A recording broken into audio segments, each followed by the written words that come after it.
I spent 3 years being the woman who didn't exist. To the world, I was Sarah, the executive assistant to Julian Vane, the visionary CEO of Vane Tech. I was the one who curated his morning coffee, the one who ghost wrote his inspiring LinkedIn posts, and the one who stayed until 2 a.m. finishing the coding architecture for the Nexus project while he was out at steak dinners. Julian was charming in the way a predator is, polished, sharp, and cold. He always told me, "Sarah, your time will come. Right now, we're a team. I'm the face, you're the brains. That's how we win." I believed him. I grew up in a house where we were taught that hard work was its own reward. My father was a janitor who never missed a day in 40 years. My mother was a seamstress who went blind stitching clothes for people who never knew her name. I thought I was following in their noble footsteps. But what I didn't know was that Julian wasn't just using my time, he was stealing my future. The Nexus project was my soul on a screen. It was a revolutionary AI interface designed to help neurodivergent children communicate more easily. I wrote every line of code. I spent my weekends interviewing teachers and parents. It wasn't just a product, it was my gift to the world. A week before the annual tech gala, I found a legal document left on the office printer. It was a patent filing. Julian's name was listed as the sole inventor. My name wasn't even in the footnotes. I felt a cold shiver crawl up my spine. When I confronted him, he didn't even look up from his phone. "Sarah, let's be realistic," he said, his voice dripping with fake concern. "No one wants to buy a world-changing algorithm from a girl who looks like she shops at a thrift store. They want a leader. They want me. You'll get a nice bonus this Christmas. Now, go make sure my tuxedo is ready for the gala." That shattered feeling people talk about, it's not a sound. It's a silence. A deep, heavy silence, where you realize the person you trusted would step over your body to reach a podium. As I walked out of his office, I looked at the Nexus presentation saved on my flash drive. Julian thought I was a shadow. But shadows only exist because of the light. And I was about to turn his light off. The night of the gala arrived. The ballroom was a sea of black ties and silk gowns.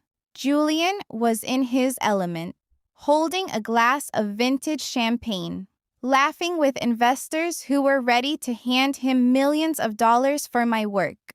"You look tense, Sarah," he whispered as we waited backstage. "Don't worry. Just hit the cues on the slides while I speak. This is the night Vane Tech becomes a billion-dollar empire. And remember, no mistakes."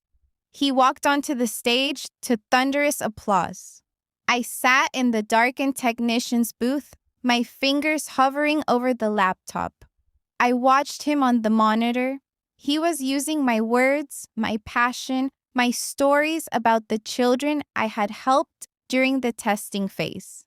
He was crying fake tears, telling the audience how he had spent sleepless nights wondering how to bridge the gap in communication for the disabled. I looked at my phone. I had a text from my mother. "We're watching the live stream, Sarah. We're so proud of the work you do for Mr. Vane. He's lucky to have you." My heart broke.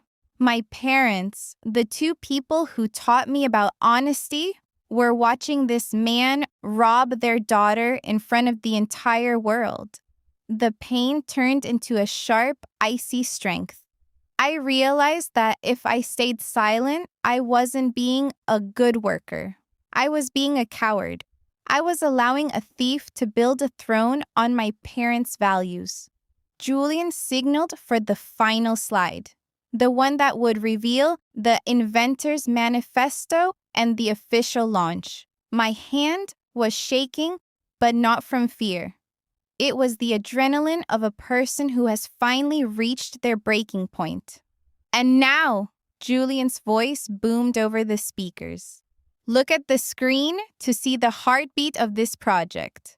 I didn't click the final slide. Instead, I opened a hidden folder.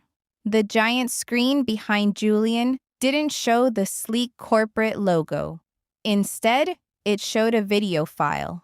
It was a screen recording of the office security footage from 3 nights ago. The audio was crisp. It was the moment I had confronted him in his office. The entire ballroom went silent.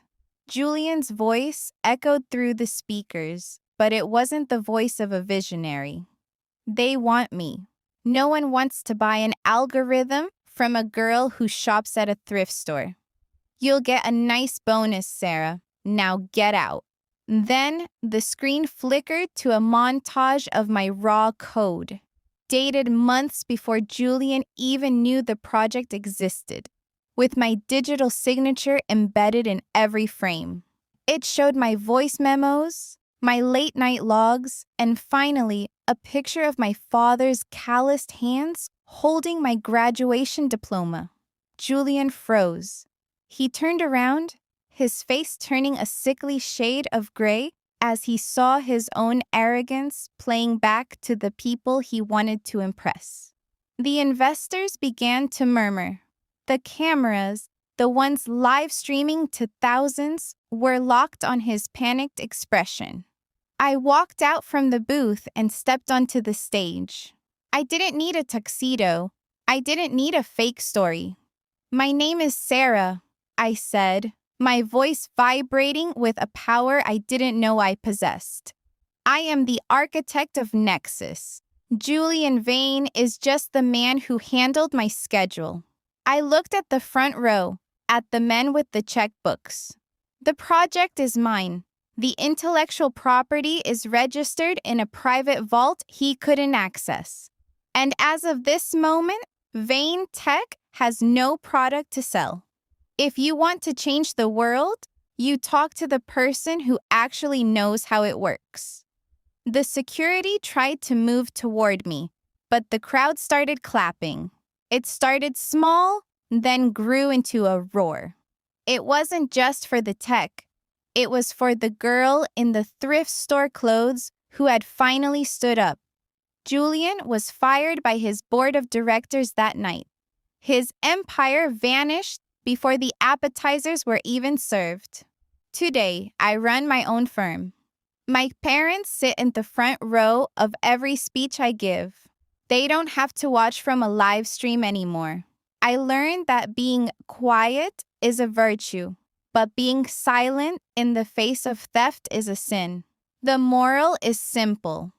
People will try to use your light to brighten their own path. Let them, until you're ready to show the world who actually holds the switch. Justice isn't always a long process. Sometimes it's just one click of a button. If you like the video, like, share and subscribe my channel.